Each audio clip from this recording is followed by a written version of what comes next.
Welcome to BalletNEXT Talks. We are joined with the one and only Brian Reeder, our guest choreographer for this week's Works in Process. Brian, thank you for coming on the podcast today.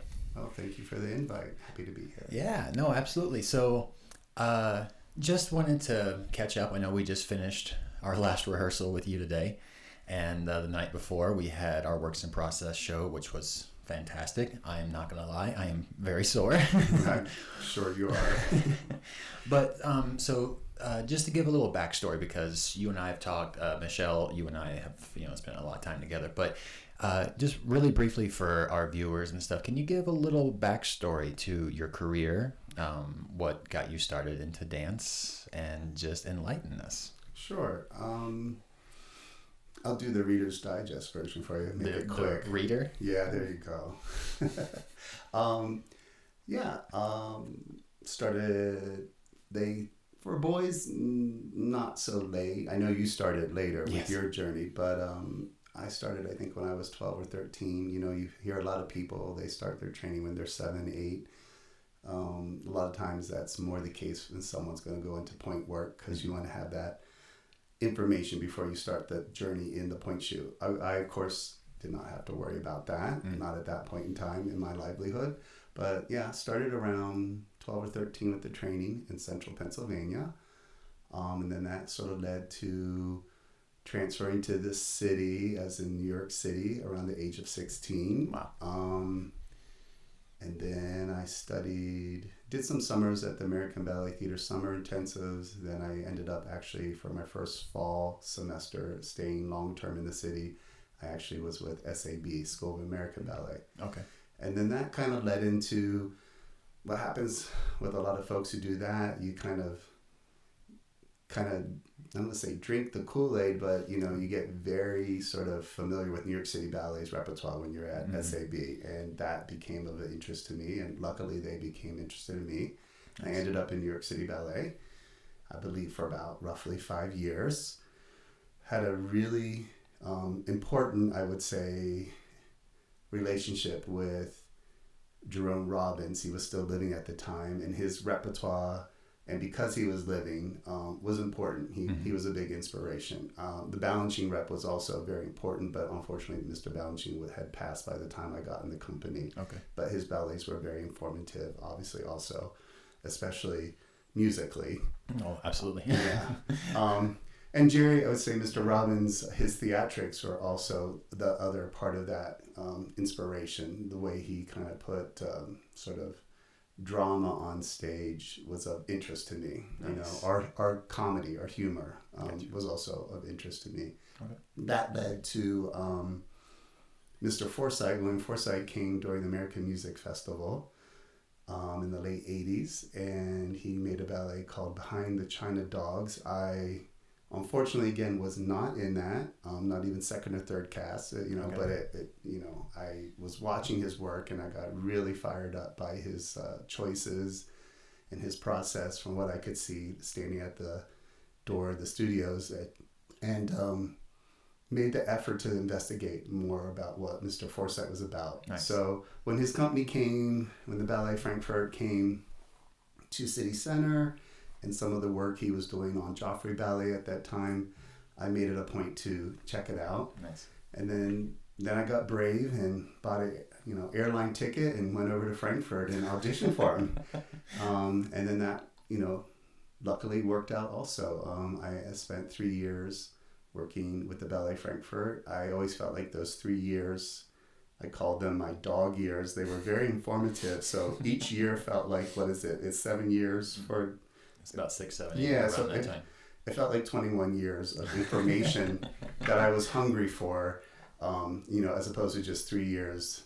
So that was great to have that experience. And it really, having such a classical and then also neoclassical sort of upbringing before working with Bill, his sort of theories and ideas of what dance and theater in dance can be was just really riveting to me. And I kind of felt like, for lack of a polite word, I sort of regurgitated all this previous information through his sort of look at the canvas of dance and theater. and it just fired me up even more. So it was really, I let, you know, a lot of people say, you know, well, why only 3 years if you're that excited about working with him? And to be honest, it was hard to live. I'm sure. In Frankfurt, you know, there's it's a big banking city, and the company was kind of the culture of that city. And I'm the kind of person who always looks for other things to inspire me. You know, I might be working in a company that's inspiring everybody else in town, but I also need things that are happening outside of that that get me fired up.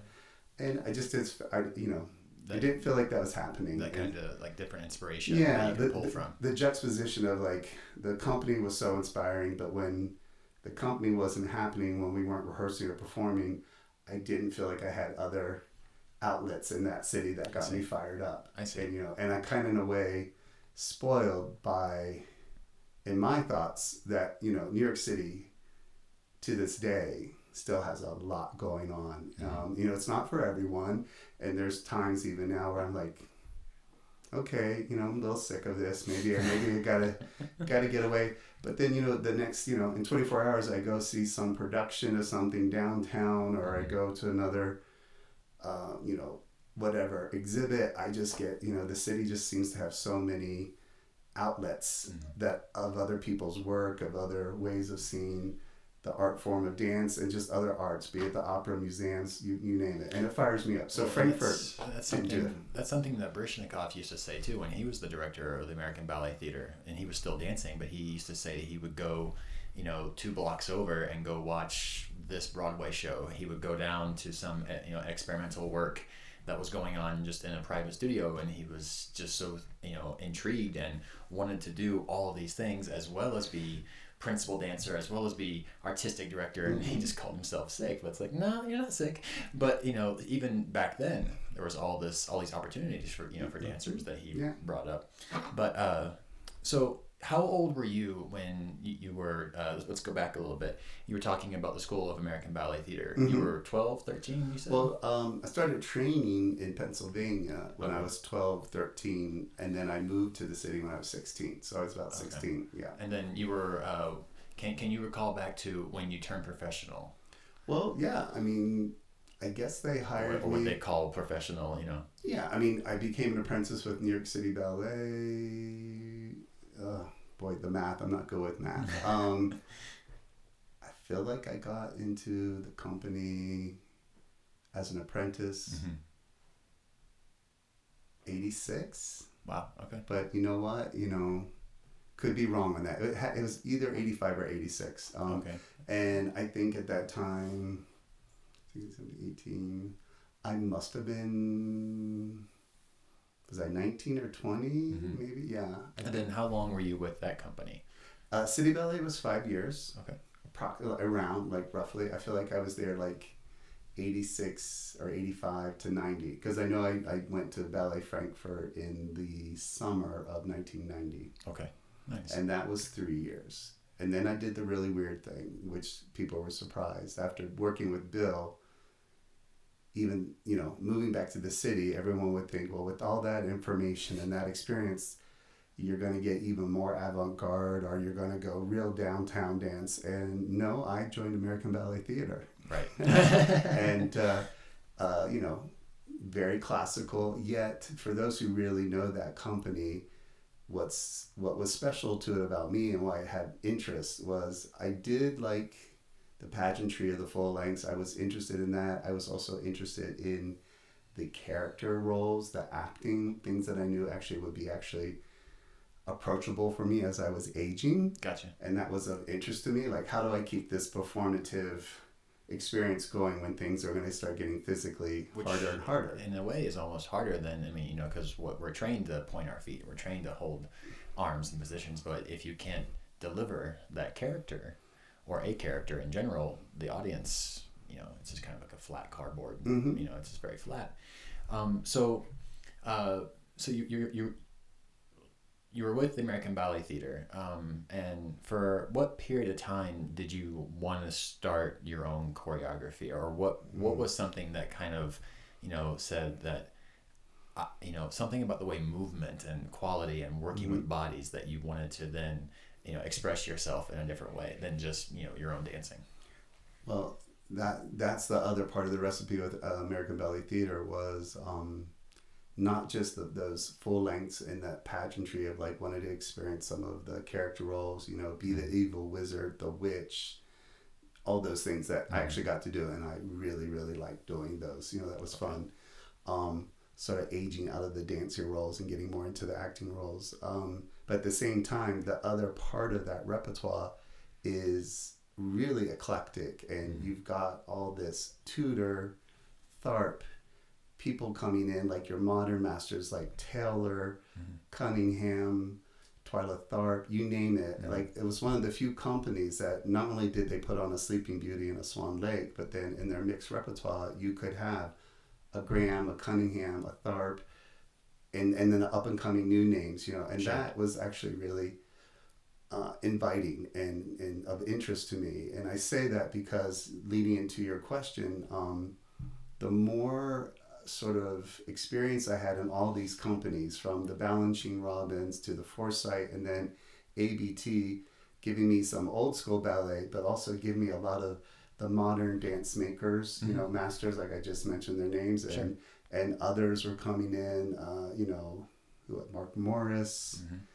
European, you know, John Neumeier, you name it. They were just seeing their work gets you fired up, you know, and just seeing that all these different voices using similar sort of science of dance, whether it was modern or super balletic classical, how they were kind of quilt working something that was actually there already in me. Like I realized I had experience and had knowledge of these techniques. Gotcha.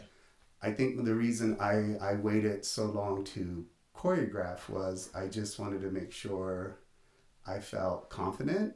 Absolutely. And sure that I had something that was worthwhile, which is always up for debate, but in my mind, worthwhile to share to the public or people who I knew would have obviously a critical eye or an opinion, and I needed to be ready to sort of deal with that. I didn't just want to put something out there. I always wanted to make dance. I would say from the first step I did, you know, I would be in my house doing, I didn't have names for it, but I would be turning around, you know, I'd be out in the driveway doing some kind of jump.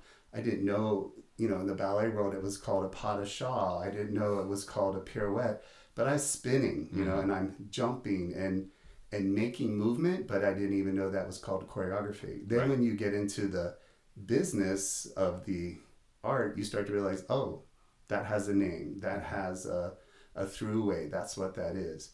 So it just, you know, it becomes your ABCs, it becomes available to you if you want to do that. And I put it off because I was a little nervous about putting that out there for a while. Yeah. Gotcha. So, I mean, once again, we've all talked about it, but how did you and Michelle Wiles get together? Because I mean, you know, a lot of funny stories that we've shared and everything, but as far as the meat and potatoes of how you guys met, and like how that transition from, you know, obviously friends in the dance world, but also, and then her getting in touch with you to do your first work for BalletNEXT, the very first one.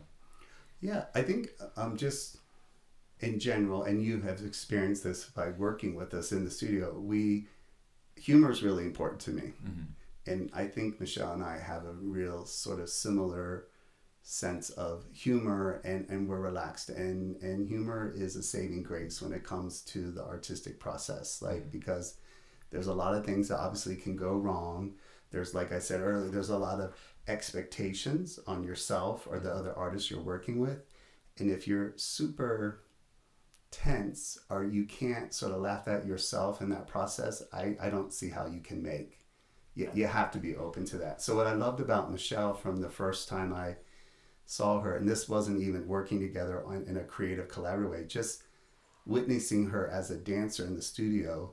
I got into ABT before she did, but when she did, it was apparent to me, like, one, she had the ability, right? She had this very fierce technique, but she also had this sense of humor that I could connect to right away. Nice. And I could tell you, regardless of whatever dancer or performing artist who comes into my zone, if you can't laugh and laugh at yourself, I'm going to probably have a hard time sitting down with you. You know what I'm saying? And so I do know. I find most of my dear friends and most of the people I work well with in a creative process, we all know to have. But it doesn't mean we don't take it serious. Without a doubt. So, you know, we know to take it serious, but we also know, like, there's a time to, like, you know, hey, you need a laugh here, and it's okay to release the tension. So I love that about Michelle. I think then, of course, because being older, I was ahead in the sense of what the journey of being a dancer was. She also had a very different trajectory in the company. Like, she was a star dancer. She was a principal dancer, and it happened pretty fast for her. Sure. I didn't have that experience. And I'm okay with that because my experience was, like we talked earlier, was jumping around. Mm-hmm. Like, I wanted to be in that company, this company, and that company, to just kind of put all my raisins and granola together, and I probably didn't even realize subconsciously what I was storing it up for, that Gotcha. I was going to use that as a choreographer. But having that very different experience, Michelle and I didn't necessarily always really work side by side in the company as far as dance, you know, repertoire, because she's doing something completely. Yeah, you know, she's Swan Queen and she's doing the lead and theme variation, and I'm over here still doing the same part from the last 5 or 6 years, you know, which is fine. But you can, you know, you view and you see and observe people, especially the younger dancers who are coming in. So Michelle was always impressive from the get-go. It was after I left the company, and then towards that last year in the company, I started to get brave about this idea of, like, I want to make dance, and I want to put a little bit of Brian out there, and we'll see how it goes. You know, will they take a bite? And again, you know, overused word. I feel like I was lucky because the first commission that I got was kind of was from the studio company, ABT Studio Company, John Meehan. Mm-hmm. And John was a fan of Michelle's. So it's interesting. I think people who kind of had my back also had her back throughout different points in her career. Sure. But yeah, John gave me a chance with the studio company, and it could have been over like that right there. Absolutely. But when we did that piece and we presented it at I believe it was the Danny Kaye Playhouse Theater on the East Side, lo and behold, the New York Times was like, loved it, giving, you know, glowing review. Is that one? No, this is before, obviously before this. This is like, and, you know, I think everybody was taken aback, especially for those who probably saw and didn't like it, but, you know. But it's New York, so. It doesn't hurt, yeah. You know, in New York, to get a New York Times review that's positive certainly makes some people who were going to keep their eyes shut, it makes them open their eyes a little bit. So Gotcha. With that gave me a little bit of resources to feel confident, like, oh, you know, that's good. Because it's very different than your family coming up to you and saying, like, oh, we love that piece, you should do more. And I'm like, that's nice, but, yeah, you know, when you have the legit kind of thing, and again, reviews don't mean everything to me, because I've gotten bad reviews too. But just for that first piece to have that sort of positive backing, mm-hmm. gave me the feeling like, oh, I'm allowed to do this. Like, gotcha. I should do this. Absolutely. Absolutely. Okay, nice. And then, I mean, you and I met last summer when Michelle had asked you to come out here and choreograph the piece between the two. Mm-hmm. And then we just finished today working on your new piece for BalletNEXT. Title still up in the air, but you're going with the title. Working title is The Loop or just Loop. Gotcha. Yeah. Gotcha. And, you know, I mean, coming from my background, working with Twyla Tharp, Paul Taylor, all of these different contemporary artists and stuff like that, whenever someone comes back to work with the company, especially, you know, working with new dancers, but also you have people like Michelle and I you've worked with previously, one thing that really strikes me as unique was that you know Michelle and what she can do. You know me and what I can do. But you don't always go back to a comfort zone in your choreography. You know, there is a reader-ness, from the piece to piece. And I've also done surmisable units, which you said on BalletNEXT. And I've watched 2 different versions of that from different cast members. And of course, going into myself. But so your process as far as what I've worked with you from last summer to this summer, and also having to just learn your choreography from 3 other people that had nothing to do with you. What, if you can, and I know this is probably a really detailed question, but inspiration. I mean, yeah, I can say what's the inspiration, but because since it's not so, we can say Kool-Aid, we can say black and white, we can say there's all these different colors that go into making your choreography. Can you give a little explanation as far as, is it something that the music tells you what to do, or is it a step that leads into a transition? I mean, for me, I've only ever done one bit of choreography, but I am terrible at improv. I would say you're not. But I mean, if someone tells me this is the feeling, this is the shape that I'm going for, that's what I need. Is there something for you as a choreographer and a way that you want to go if you're going down this yellow brick road or the red brick road or something? Is there something for you that sparks that says this is how it is? Well, that's a weighted question, and there's a lot of different directions I could go with that. And I could start with a real simple answer, which, as far as looking at the dancer that I might be working with, the one thing I really want is, and it sounds again cliche, but I want an openness. Okay. A willingness to make mistakes, a willingness to discover. Again, I know it all sounds very like Hallmark card movie of the week, but it's true. I mean, I think anybody who goes into a process where you yourself, meaning me, as the key element of that creative collaboration, when you're the choreographer in there, you are essentially also teaching and directing. You're also one of the dancers. You're also still learning. You're learning about the process. You're learning about yourself. And the best way to do that, again, is to be open. That openness to make a mistake. I'll circle this back to what the question you asked before, like how did Michelle and I meet? Like I said, in the company life, we were very aware of each other, and we had good times, and we laughed. I remember like the tour to Tokyo. Like I think she's the only one I could convince to go to like the haunted house, Nice. and we still have good memories. But I'm saying like that was our rapport. And then she's the only one I convinced. I was like, oh yeah, there's this cool anime movie, and there's not gonna be any subtitles. We're in Tokyo, but won't it be cool to like see that movie? And she's like, yes. And like, so I love that, like, again, but that is that openness, that willingness to be like, let's do it. Sure.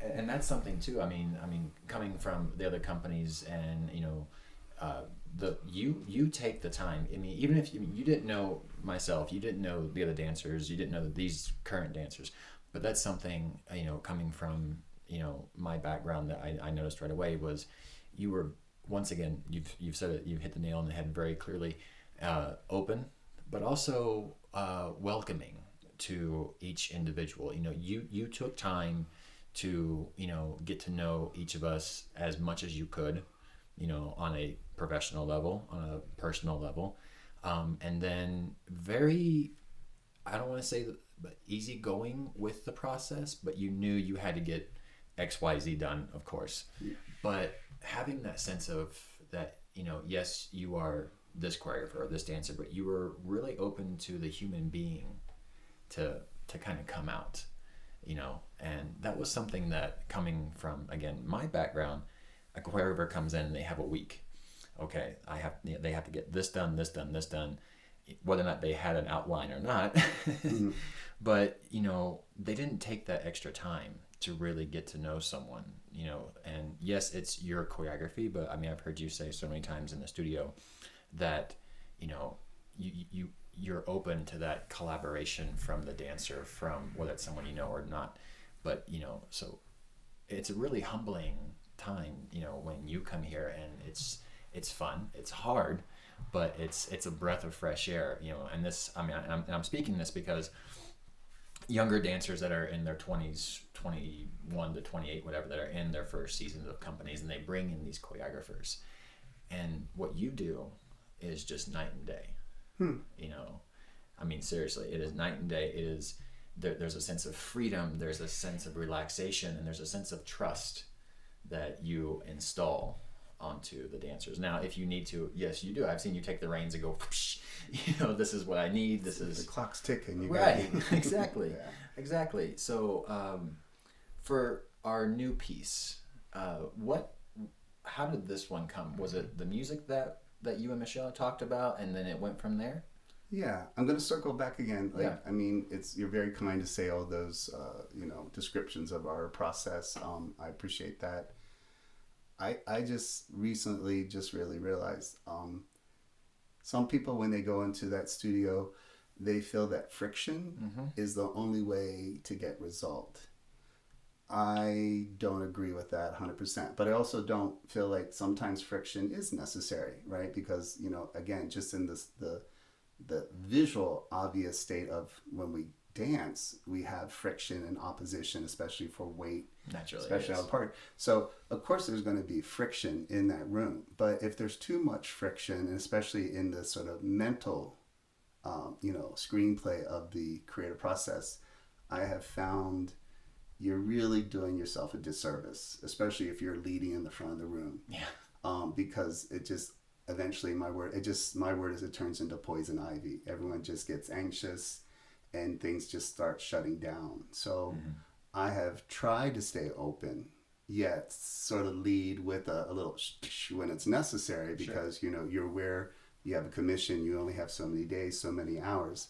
At the same time, if everybody stays open and you create less friction, you get some really beautiful results, because people feel more comfortable. They're more willing to, again, take that chance. They're willing to make mistakes. I feel like then I'm also willing, that people are willing to let me make mistakes. I never want to go into a room and really ultimately pretend 100% I know what's going to happen here. Gotcha. Even if I have all my notes from my study in the hotel room before I get to the studio, the reality is that that's all going to change as soon as you get into the room. It's that present moment that will dictate the outcome. So you kind of, as you describe those words, I feel like you have to be that way, or you're really not going to have a potential outcome. And then your dancers aren't going to feel good in the piece. And ultimately, if you're sharing this process with them, you want them to feel like they're taking ownership and they're a part of the piece, so that when you step away, you can trust that it's going to keep growing, it's going to keep becoming something that, it's meant to be. And it's not always that thing on opening night. No. And I know that, I've learned that, so I realized there, an example is once there was a piece I made, and there was a dancer who was really good in this one specific role, and it kind of was the sort of the backbone, this particular part, this track in this piece, and then they left the company. So the director called me, said, "Oh, we're gonna really miss her in that piece. She made that piece work." And I didn't know how to feel about that, because I thought, like, wait, are you saying that piece is no good without that particular dancer? Because I don't know if that's a compliment. It's just a domino effect down. Yeah, and I thought the piece should be able to stand with another dancer, like a new dancer should be able to come in that piece, and that new dancer should also not have to completely mimic what that other dancer did. Yeah, and I'm open to that. So what's interesting, as the creator of that piece, I was excited about, and I actually liked the new dancer going into it, but the director was really having issues with this new dancer in this role, and really, they didn't realize they were kind of offending me, kind of almost saying like, this piece is nothing without this dancer. And I was this like, is how we want it. I was like, whoa.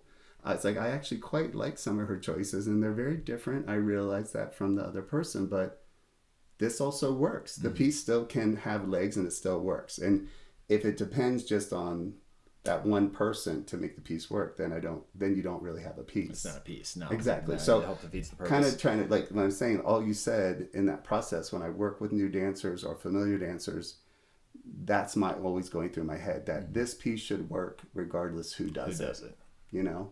With Michelle, in the music and the process of sort of starting a new collaboration, first thing that happens is usually I get a really delightful text, like, which I like, hey, do you want to come out again? Or do you want to, and I'm like, if my schedule permits, I'm like, no, I'm like, yeah, absolutely. Yeah.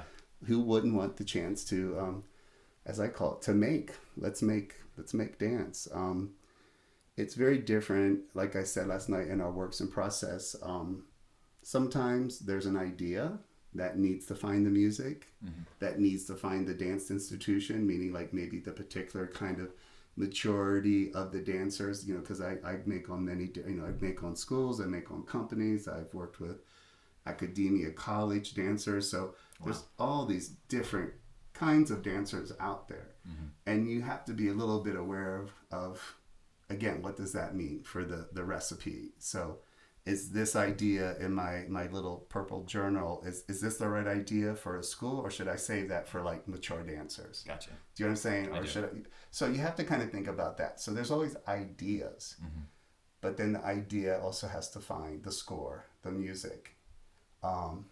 Sometimes there's the music. In most cases with Michelle and myself, I can tell music's really important to her, and I really love that. And that's not, again, always the case with places where you make, you know, and I love that she loves to keep it as live and present as possible, meaning like she uses musicians, you know, we don't use canned music. Playing. Yeah, and that's also a really different experience. So she will send me a couple examples, what she, again, being very smart about like, well, if we want it to be live, what can be played live? You know, what are our resources? Do we have a quartet, or do we only have a pianist or a cellist this time? And if that's all we have and we want it to be live, we have to look at that catalog of music that would be available to us, you know? So she's really smart and good about that. So she'll start to send me stuff in regards to that. She'll say, well, I'm thinking this time, you know, we can't have a full symphony, and we have this and this instrument. So here's a couple examples of music that's a trio or a solo cello. And again, open keyword. I'm like, cool, I'm open to that. Let me listen. And so I start to listen, and she'll give me 3-4 examples of things that she thinks would be resource that she would have the musicians to play it live eventually.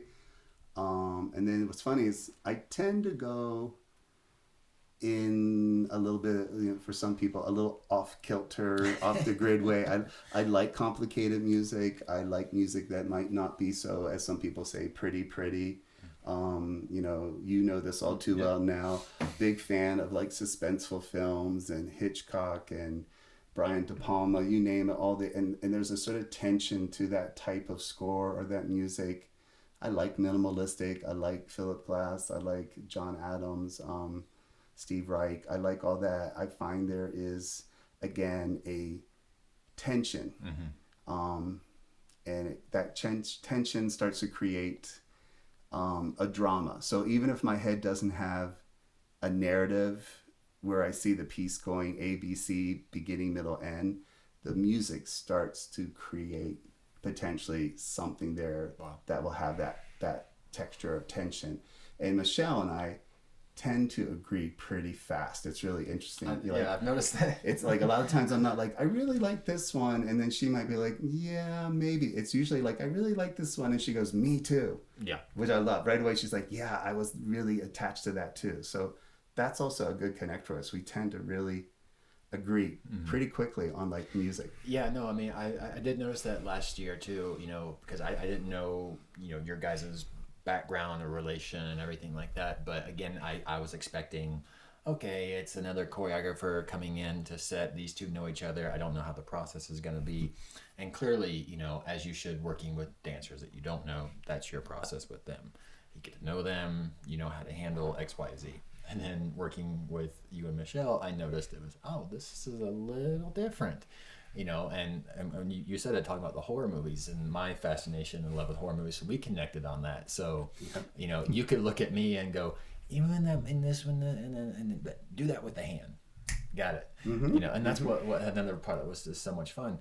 For the first piece that we worked together on, we had created the art of writing and sculpting through movement. And then in this new one, you went a whole different direction with the same kind of concept. You talked about it last night, which is fascinating. I don't think a lot of dancers out there know what you were talking about. But for this one, what's the way of writing for this one? Well, again, I didn't create this. I'm not the maker of it. And it's going way back in our conversation here, those were those Forsythe years. They were really informative. And half of them, he didn't create them in his experience. They come from Laban, all these ideas, theories about how you can make choices of movement in particular space, Gotcha. And it's almost like the architecture of a room. So in our case, usually it's like a dance studio, and then what is in that space and what's available to you. And mainly it's your body. The first thing you have to recognize that's in that space is your body, your anatomy, is your arms, your legs, your hair. So, and then, dance to me can't exist without transition. Like movement is transition. And even if someone's standing still, they're not really standing still. If you see some really avant-garde piece, someone says, oh, they weren't dancing, but I was like, but they were breathing. and the breath already creates drama, or creates a transition through your whole spine. So just standing still. Yeah, standing still. So there's already an idea of what is movement, how much of that movement really was obvious to you. So I take no credit for any of that, because that all was my experience with William Forsythe. And I'm glad that, again, that got sort of imprinted on my head about what dance or theater can be. So I take things like what we did last summer, we used more the idea, and they're very similar. It's just about having, again, different tools. We call them tools, how to create shapes in space. Last year we did universal writing, which is sort of the idea of creating an alphabet, like an A, B, C, D, E, F, G, and how do you take points in your anatomy, your body, your elbow, your wrist, your ear, the back of your neck, and start to be descriptive, sort of seeing that idea of a word. And usually people, to keep it simple, will start with your name. So, and like I think with you, I said, Matt, take Matt. I'll show you how I do Brian. And one of the examples I do right away, improv is very different to very different people, depending, again, on their background, how they learned it, first experienced it. My experience was with Bill. And, the joke is like someone says, write your name in space. Well, you could take your finger and do like a real obvious, like Brian. It's not wrong, but it's not really the idea of investigating the level changes in your body and all these aspects to the points of the room or where you are. And again, I say room, you could do it also outside. So it's that space around you. And so then again, you're just being descriptive, making choices. And it helps a dance maker or a dancer, I find, not get stuck. It doesn't flatline out. Yeah, or just kind of stand, like a lot of people say, oh, do something. And again, if you have these tools, I found if I went to audition, even I remember once for a Broadway show, they're like, everybody's going to have a chance to do 2/8 of something, show us. And I could see the people, as soon as that was said, they froze. They froze that they didn't have someone telling them exactly what to do. It wasn't a pre-planned excerpt of, previously known repertoire combination. And I could see, and so for this particular show, that was important. That's not all Broadway shows or theater, but this person, I could tell they were open. They wanted to see, again, what the individual had. I see. And through improv, you get to kind of see that. You get to kind of know the person, which goes back to what you said about, like, you're open to seeing what the dancer in the room can bring of themselves to the process. And that to me can only make your meaning my potential canvas of dance making more fruitful, more interesting. It just grows, right? Yes. I don't want every idea to be mine. And I like, if I have an idea, I see someone start to do something, attach something to the end of that, I'll go, what was that? And, why not say, no, that looks cool, let's keep that. Didn't come out of my head, but it seems to really kind of attach really well to what I just did for the last 2/8. So with all that goes back into, we did universal writing last summer, and to specifically not have any of the returning dancers like yourself get bored, I thought, well, let's do another one, and it's called room writing. Okay. So it really is about the room. And so you find object, whether it's a chair or a lamp, or it could be a picture on the wall, or just maybe how the actual room is shaped by the corner, and the ceiling slants in a little bit over there, and the floor is popped up over there. And again, just like universal writing, you use elements of your anatomy to be descriptive. You start to sort of use your elbow to describe one diagonal, and then maybe you take that into your neck and your back, and you start to describe maybe some weird splash of cranberry juice that's still on the floor, and you want to like describe that shape. I mean, you can go to town, you can do anywhere with it. Yeah, and you change. A big thing too is you change your idea what your front and your sides are. A lot of dancers, especially classical, tend to have a very performative energy that's always what we call sort of straightforward, right? Very en face. This is where this is. This is where this goes. Exactly, straight to the mirror. Mm-hmm. It can work for some work, because again, if that's the kind of weight that you want in the piece, or if you're, but I find again, it's like, hey, why is everything you're doing to me with your eye, like turn your head around and face the back or face the ceiling. Again, you're getting more choices. You're getting a much more potentially interesting recipe. Wow. No, yeah. That's just beautiful. I mean, but once again, it's something that you spend time with the people, and it becomes not just your choreography, but it becomes the person's as well. And and I think personally for me, it allows the dancing, the choreography, the dancers to speak for themselves in the piece, to enjoy it. I would hope so. It does, trust me. Yeah. So now that the piece is now finished and everything, what's next for you? What do you have coming up as far as, where do you go from here? Well, I'm going to go back. I like to go back on whatever you said. Is the piece finished? Yes, never is. It is, right, exactly. I mean, the piece is finished today because this was my last day here. Unfortunately. But till the time it sees public eyes again, when that may be, this piece, I always say this too, it's not in cement. Mm-hmm. And again, that's something I learned really from Bill, that when we did some of his work, we had to premiere it in Paris that spring, but by the time we did it the next fall back in our home house in Frankfurt, that piece would start to shift again. It'd start to grow. And that, again, I was such a newbie. I was like, wait, you're allowed to do that? It's like, it already had its premiere. And yet, it was primarily the same idea as far as the piece went. Mm-hmm. But he saw the things, he was like, that didn't work for me. So it's like, why do we have to keep it? Who cares if they already reviewed it in the Paris Times or whatever? Like, I'm not comfortable with that. I can see the dancers aren't comfortable with that, or it's not quite flowing. So by the time we might have that same piece come back to life again in a new house or a new company, it definitely would shift and would change. And it should. Like, that's what keeps it. Unless, again, I think there's some works that are out there, and that meaning out there meaning for a long time. Mm-hmm. You expect, there's these iconic poses. Like if you take Balanchine's Apollo, if you don't see those 3 legs and 3 different levels of arabesque, you're going to be like, something's wrong here. You've gotten used to some of these iconic or very familiar shapes in certain works, and should be. Absolutely. I don't think you should change those extremely. No, without a doubt. But trust me, there's, some people don't know this. There's 2 different Apollos out there.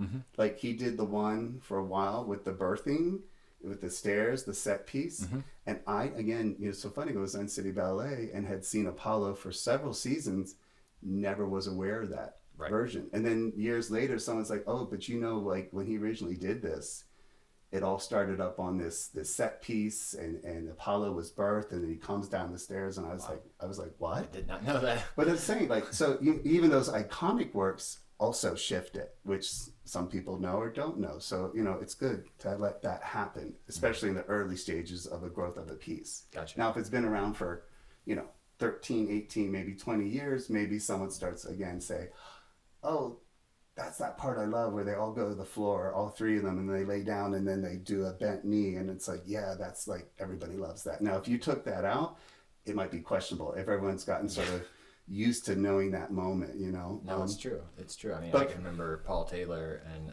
I did Paul Taylor airs. Mm-hmm. And, it was, we had, oh my God, 3 or 4 different casts, and then we had a whole other company season that came around, and when the choreographer came back to not set it was already set, but we had a new crop of dancers, the big old binder of Taylor notes.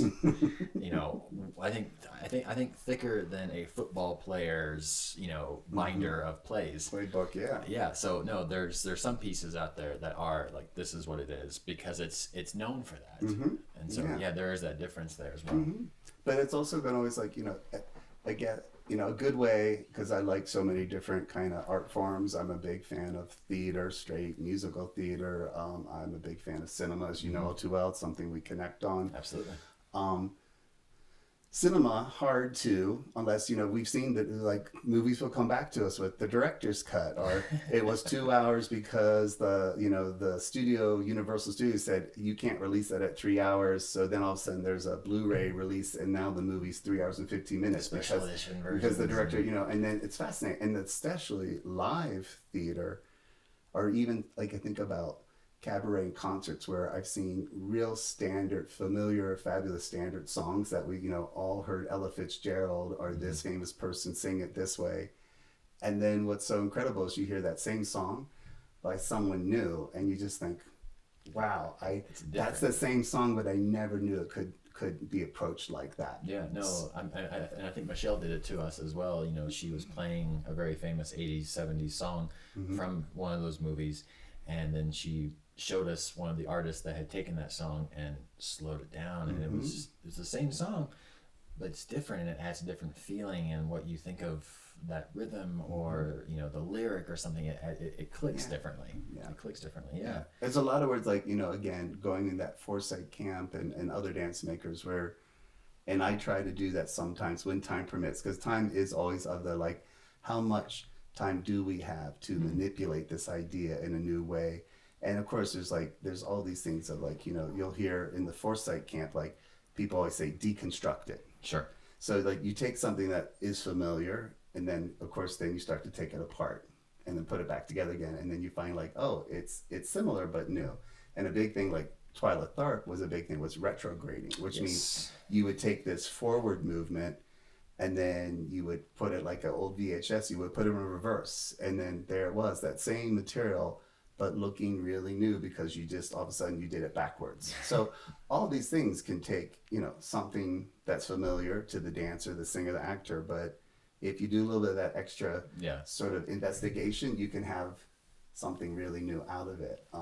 Speaking of new, again, getting to your question, you're fine. What is new for me? What is next? I do a lot of teaching. I'm actually going to stay out here in Utah. I have another week of teaching, and I believe I'll be doing some choreography there. I think I'll be doing a trio, from what I understand, the last email. Nice. Looking forward to that. Again, I imagine it will be a very different experience because it will be a younger dancer. So the process will, again, have to change. Of course. It still will be Brian Reeder in the studio with certain things that I would like to see sometimes, but also my expectations about how it's approached has to be realistic based on the maturity or the age of the dancer or the ability, how long have they been in this process of learning the science of dance. So, absolutely.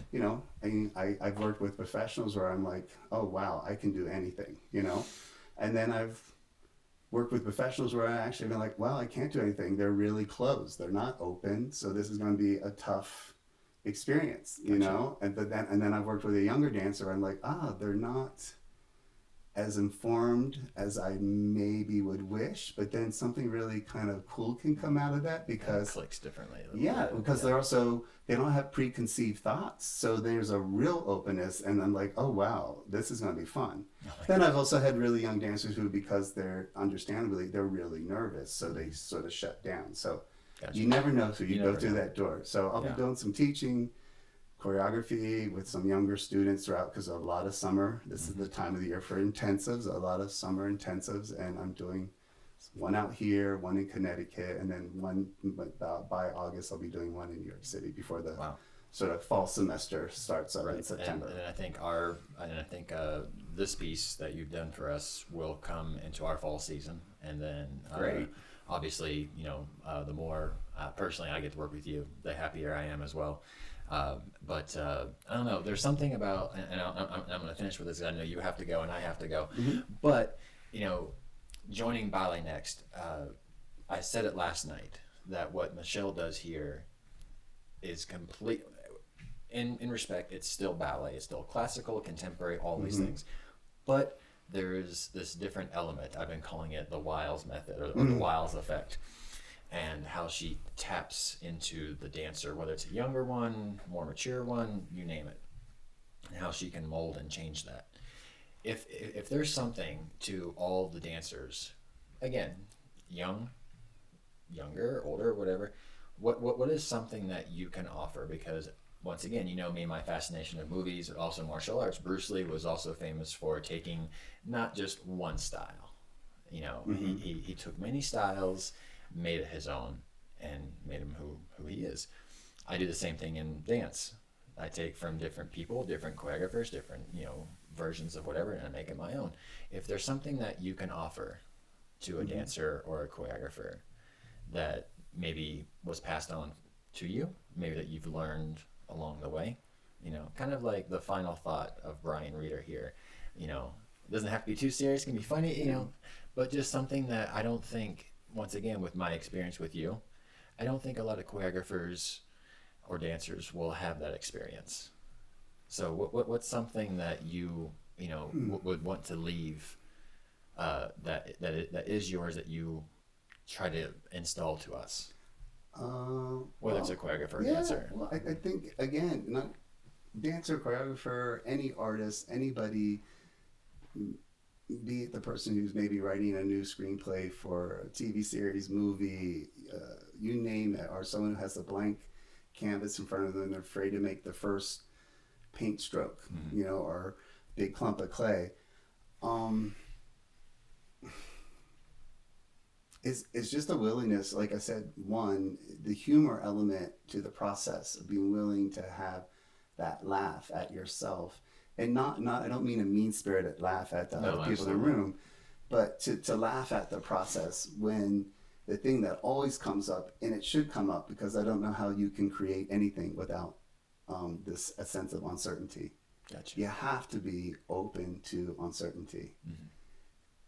Because then I don't know how you can make, if you're so certain about what something's going to end up by the second hour or the end of the first week, or I don't know. I mean, I'd like to get into that head and learn, because I just felt like the only way I've ever been able to make, and also kind of in a way live with the process of being someone who creates. And again, that maybe sounds really pretentious or entitled, but if you are creating and making and you're collaborating with other people, like I said before, you want those people in the room to also not be afraid to feel a little fragile and a little uncertain.